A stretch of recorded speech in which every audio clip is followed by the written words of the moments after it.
आज हम चंद्रधर शर्मा गुलेरी जी की एक कहानी उसने कहा था पढ़ेंगे। बड़े बड़े शहरों के इक्के गाड़ी वालों की जबान के कीड़े से उनकी पीठ छिल गई है और कान पक गए हैं। उनसे हमारी प्रार्थना है कि अमृतसर के बम्बू काट वालों की बोली का मरहम लगावें। जब बड़े बड़े शहरों की चौड़ी सड़कों पर घोड़े की पीठ चाबुक से धुनते हुए इक्के वाले कभी घोड़े की नानी से अपना निकट संबंध स्थिर करते हैं, कभी राह चलते पैदलों की आंखों के ना होने पर तरस खाते हैं, कभी उनके पैरों की उंगलियों के पोरों को चीथ कर अपने ही को सताया हुआ बताते हैं और संसार भर की ग्लानि, निराशा और क्षोभ के अवतार बने नाक की सीध चले जाते हैं। तब अमृतसर में उनकी बिरादरी वाले तंग चक्करदार गलियों में हर एक लट्ठी वाले के लिए ठहर कर सब्र का समुद्र उमड़ा कर, बचो खालसा जी, हटो भाई जी, ठहरना भाई, आने दो लाला जी, हटो बाछा कहते हुए सफ़ेद फेटों, खच्चरों और बत्तकों, गन्ने, खोमचे और भरे वालों को जंगलों में से राह खेते हैं। क्या मजाल है कि जी और साहब बिना सुने किसी को हटना पड़े। यह बात नहीं कि उनकी जीभ चलती नहीं, पर मीठी छुरी की तरह महीन मार करती है। यदि कोई बुढ़िया बार बार चितौनी देने पर भी लीक से नहीं हटती तो उनकी वचनावली के ये नमूने हैं।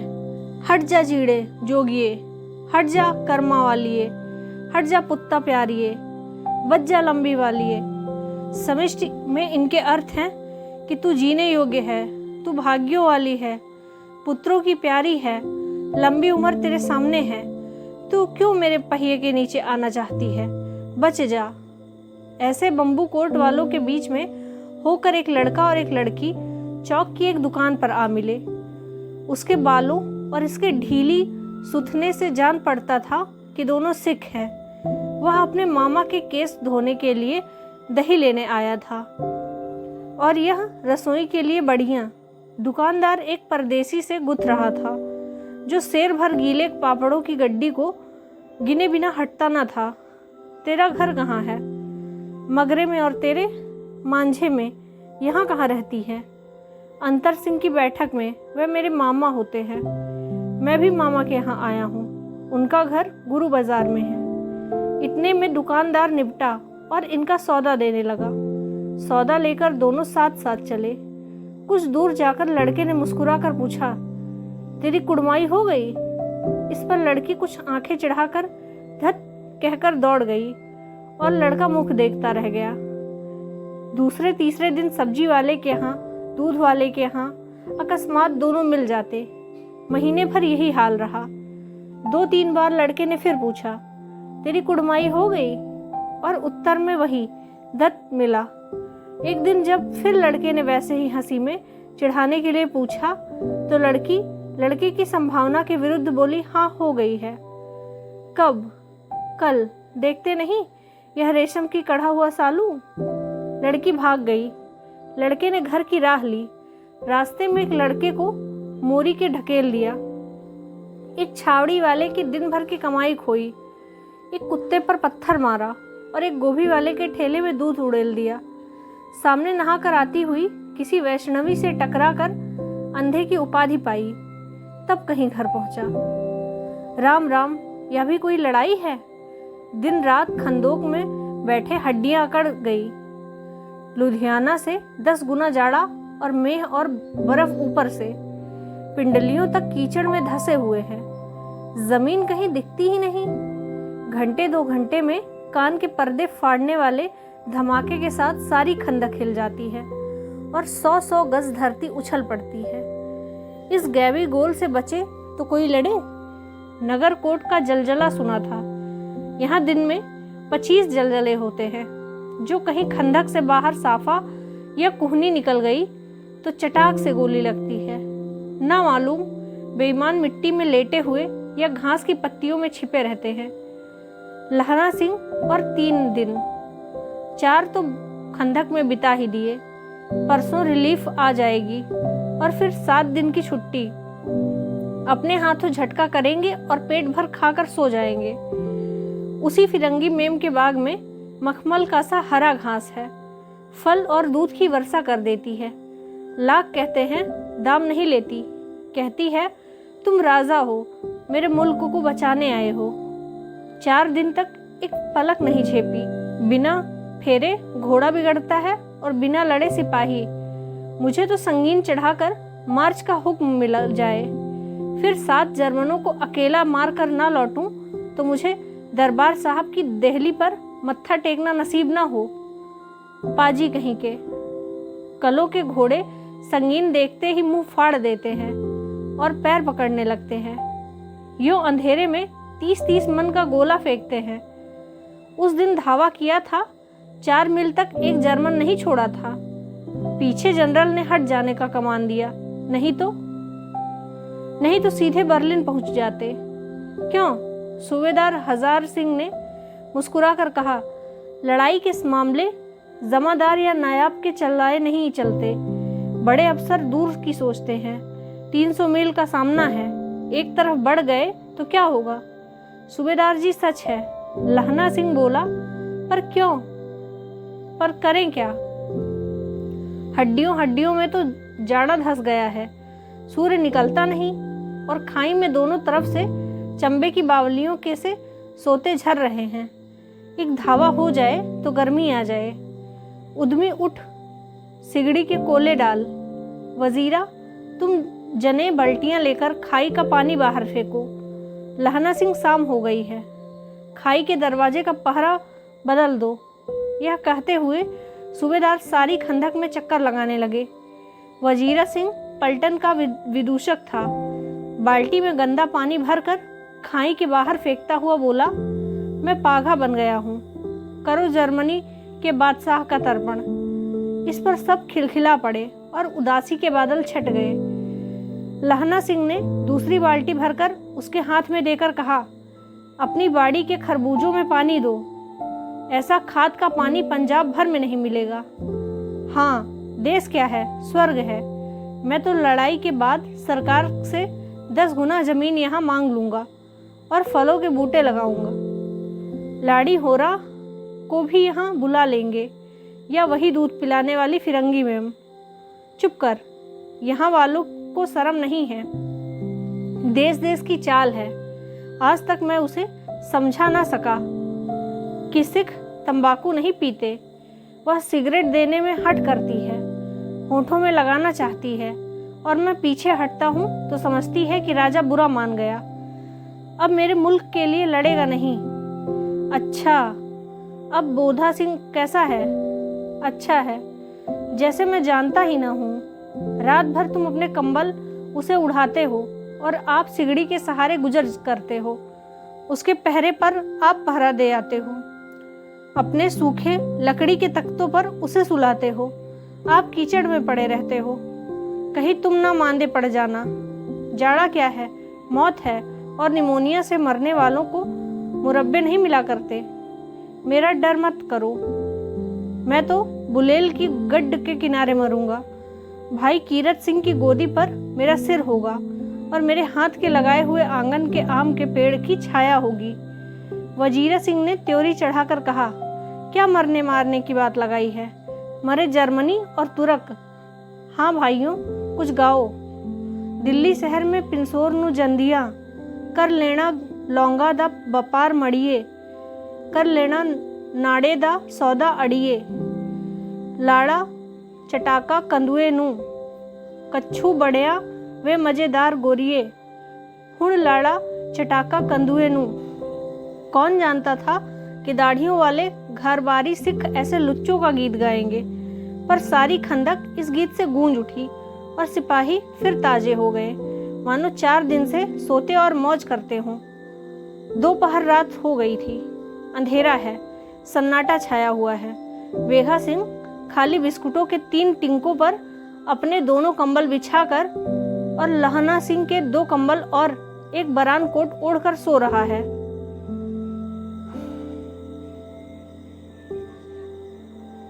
लहना सिंह पहरे पर खड़ा हुआ है। एक आंख खाई के मुंह पर है और एक बोधा सिंह के दुबले शरीर पर। बोधा सिंह कराहा, क्यों बोधा भाई, क्या है? पानी पिला दो। लहना सिंह ने कटोरा उसके मुंह लगाकर पूछा, कहो कैसे हो? पानी पीकर बोधा बोला, कंपनी छूट रही है। रोम रोम में तार दौड़ रहे हैं, दांत बज रहे हैं। अच्छा, मेरी जर्सी पहन लो। और तुम? मेरे पास सिगड़ी है और मुझे गर्मी लगती है, पसीना आ रहा है। ना, मैं नहीं पहनता। 4 दिन से तुम मेरे लिए। हाँ, याद आई, मेरे पास दूसरी गरम जर्सी है, आज सवेरे ही आई है। विलायत से मेम बुनकर भेज रही हैं, गुरु उनका भला करे। यूँ कहकर लहना अपना कोट उतार कर जर्सी उतारने लगा। सच कहते हो और नहीं झूठ?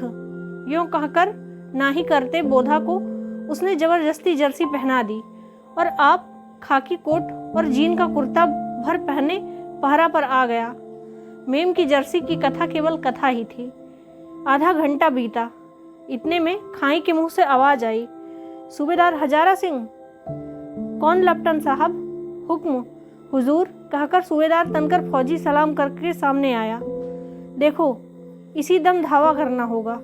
मील भर की दूरी पर पूरब के कोने में एक जर्मन खाई है, उसमें 50 से ज़्यादा जर्मन नहीं है। इन पेड़ों के नीचे नीचे 2 खेत काट कर रास्ता है, 3-4 घुमाव है। जहाँ मोड़ है वहाँ 15 जवान खड़े कराया हूँ। तुम यहाँ 10 आदमी छोड़कर सबको साथ लो, उनसे जा मिलो।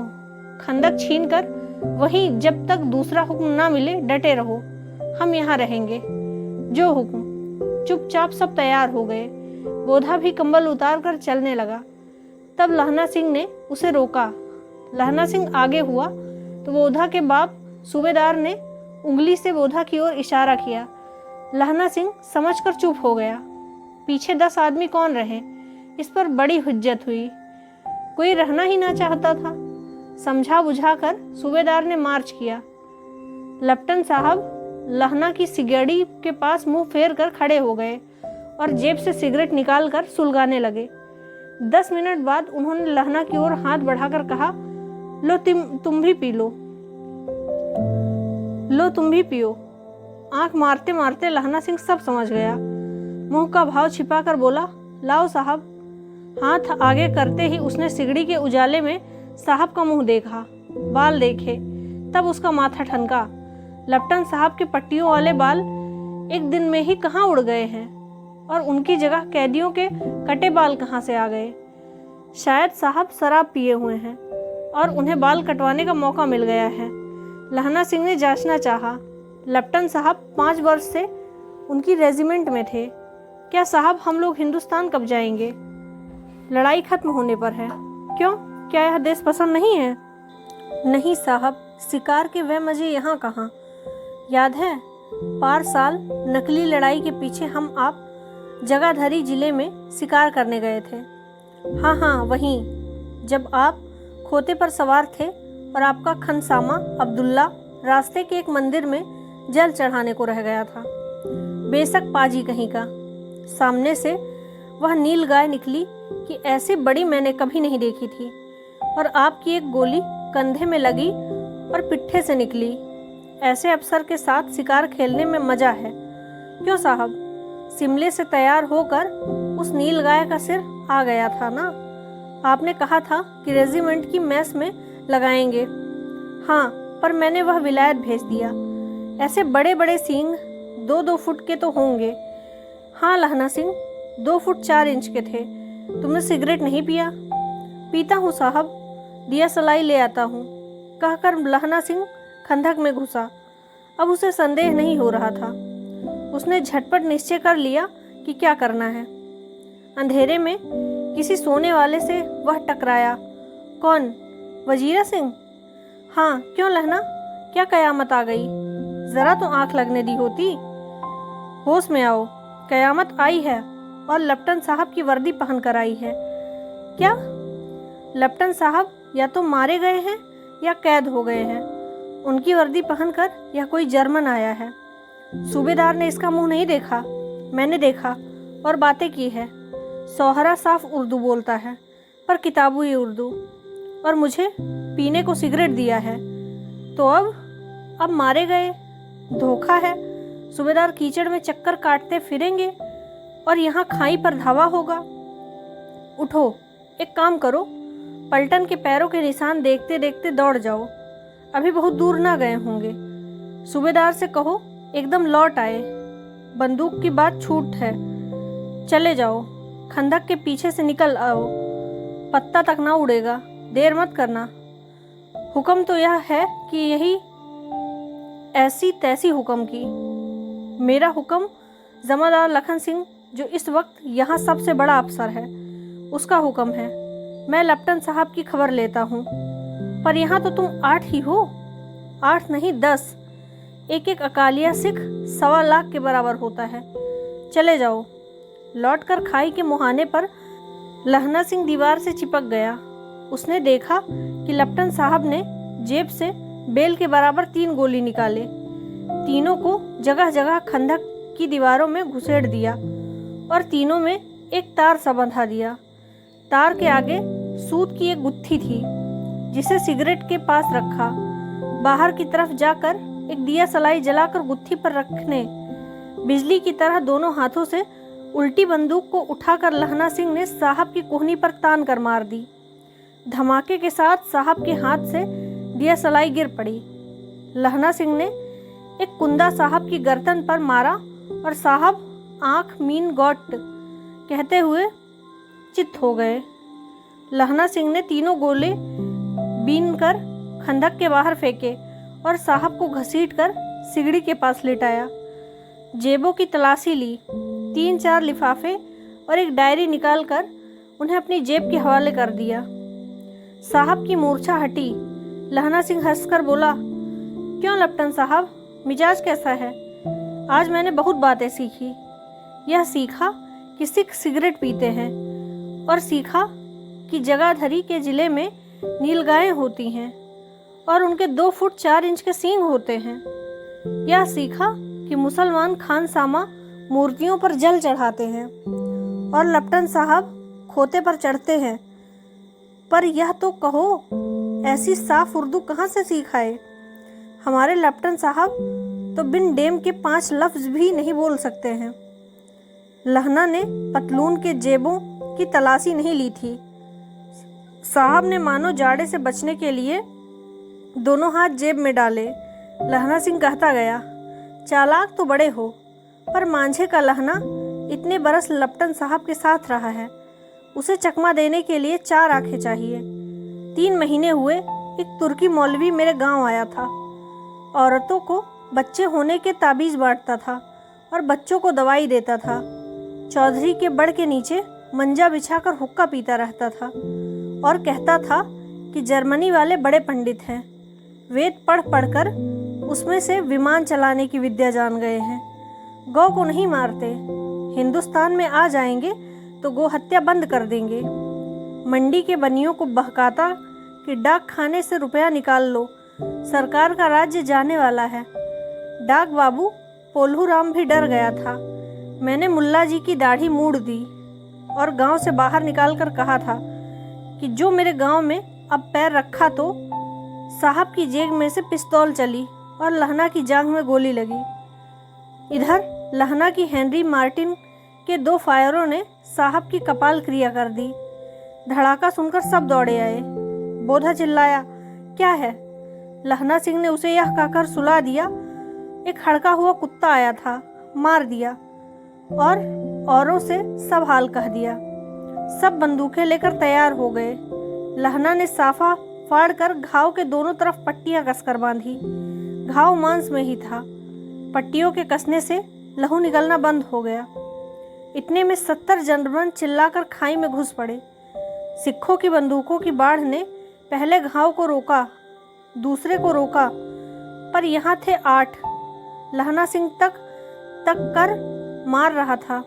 वह खड़ा था और लेटे हुए थे और वे 70 अपने मुर्दा भाइयों के शरीर पर चढ़कर जर्मन आगे घुसे जाते थे। थोड़े से मिनटों में वे अचानक आवाज़ आई, वाहे गुरुजी की फतेह, वाहे गुरुजी का खालसा, और धड़ाधड़ बंदूकों के फायर जर्मनों की पीठ पर पड़ने लगे। ऐन मौके पर जर्मन 2 चक्की के पाटों के बीच में आ गए। पीछे से सूबेदार हजारा सिंह ने जवान आग बरसाते थे और सामने लहना सिंह के साथियों के संगीन चल रहे थे। पास आने पर पीछे वालों ने भी संगीन पिरोना शुरू कर दिया। एक किलकारी और अकाल सिक्खा दी फौज आई। वाहे गुरु की फतेह, वाहे गुरु जी का खालसा, सत श्री अकाल पुरख। और लड़ाई खत्म हो गई। 63 जर्मन या तो खेत रहे थे या कराह रहे थे। सिखों में 15 के प्राण गए। सूबेदार ने दाहिने कंधे में से गोली आर पार निकल गई। लहना सिंह की पसली में एक गोली लगी। उसने घाव की खंदक को गीली मिट्टी से पूर लिया और बाकी का साफा कसकर कमरबंद की तरह लपेट लिया। किसी को खबर न हुई कि लहना को दूसरा घाव भारी घाव लगा है। लड़ाई के समय चांद निकल आया था, ऐसा चांद जिसके प्रकाश से संस्कृत कवियों का दिया हुआ छई नमक सार्थक होता है। और हवा ऐसी चल रही थी जैसी बाण भट्ट की भाषा में दंतवीड़ों देशाचार्य कहलाती। वजीरा सिंह कह रहा था कि कैसे मन भर फ्रांस की भूमि मेरे बूटों से चिपक रही थी जब मैं दौड़ा दौड़ा सूबेदार के पीछे गया था। सूबेदार लहना सिंह से सारा हाल सुन और कागजात पाकर वह उसकी तुरंत बुद्धि को सराह रहे थे और कह रहे थे कि तू ना होता तो आज सब मारे जाते। इस लड़ाई की आवाज़ 3 मील दाहिनी ओर की खाई वालों ने सुन ली थी। उन्होंने पीछे टेलीफोन कर दिया था। वहाँ से झटपट 2 डॉक्टर और 2 बीमार ढोने की गाड़ियाँ चली, जो कोई 1.5 घंटे के अंदर आ पहुँची। फील्ड अस्पताल नज़दीक था। सुबह होते होते वहाँ पहुँच जाएंगे, इसलिए मामूली पट्टी बांधकर एक गाड़ी में घायल लिटाए गए और दूसरी में लाशें रखी गई। सूबेदार ने लहना सिंह की जांघ में पट्टी बंधवानी चाहिए, पर उसने यह कहकर टाल दिया कि थोड़ा घाव है, सवेरे देखा जाएगा। बेधा सिंह ज्वर में बर्रा रहा था। वह गाड़ी में लिटाया गया। लहना को छोड़कर सूबेदार जाते नहीं थे। यह देख लहना ने कहा, तुम्हें बोधा की कसम है और सूबेदारनी जी की सौगंध है जो इस गाड़ी में ना चले। तुम जाओ और तुम मेरे लिए वहाँ पहुँचकर गाड़ी भेज देना, और जर्मन मुर्दों के लिए भी तो गाड़ियाँ आती होंगी। मेरा हाल बुरा नहीं है, देखते नहीं मैं खड़ा हूँ। वजीरा सिंह मेरे पास है ही। अच्छा, पर बोधा गाड़ी पर लेट गया भला। आप भी चढ़ जाओ। सुनिए तो, सूबेदारनी होरा को चिट्ठी लिखी हो तो मेरा मत्था टेकना लिख देना, और जब घर जाओ तो कह देना कि मुझसे जो उसने कहा था वह मैंने कर दिया। गाड़ियाँ चल पड़ी थी। सूबेदार ने चढ़ते चढ़ते लहना का हाथ पकड़कर कहा, तैने मेरे और बोधा के प्राण बचाए हैं। लिखना कैसा? साथ ही घर चलेंगे। अपनी सूबेदारनी को तू ही कह देना, उसने क्या कहा था। अब आप गाड़ी पर चढ़ जाओ। मैंने जो कहा वह लिख देना और कह भी देना। गाड़ी के जाते लहना लेट गया। वजीरा पानी पिला दे और मेरा कमरबंद खोल दे, तर हो रहा है। मृत्यु के कुछ समय पहले स्मृति बहुत साफ हो जाती है। जन्म भर की घटनाएं एक एक करके सामने आती हैं। सारे दृश्यों के रंग साफ होते हैं। समय की धुंध बिल्कुल उन पर से हट जाती है। लहना सिंह 12 वर्ष का था। अमृतसर में मामा के यहाँ आया हुआ है। दही वाले के यहाँ, सब्जी वाले के यहाँ, हर कहीं उसे एक 8 वर्ष की लड़की मिल जाती है। जब वह पूछता है कि तेरी कुड़माई हुई, तब धत कहकर वह भाग जाती है। एक दिन उसने वैसे ही पूछा तो उसने कहा, हाँ कल हो गई। देखते नहीं यहाँ रेशम के फूलों वाला सालू। सुनते ही लहना सिंह को दुख हुआ, क्रोध हुआ। क्यों हुआ? वजीरा सिंह पानी पिला दे। 25 वर्ष बीत गए। अब लहना सिंह नंबर 77 राइफल्स में जमादार हो गया है। उस 8 वर्ष की कन्या का ध्यान ही ना रहा। ना मालूम वह कभी मिली भी थी या नहीं। 7 दिन की छुट्टी लेकर जमीन के मुकदमे की पैरवी करने वह अपने घर गया। वहाँ रेजिमेंट के अफसरों की चिट्ठी मिली कि फौज लाम पर जाती है, फौरन चले आओ। साथ ही सूबेदार हजारा सिंह की चिट्ठी मिली कि मैं और बोधा सिंह भी लाम पर जाते हैं। लौटते हुए हमारे घर होते आना, साथ ही चलेंगे। सूबेदार का गांव रास्ते में पड़ता था और सूबेदार उसे बहुत चाहता था। लहना सिंह सूबेदार के यहाँ पहुँचा।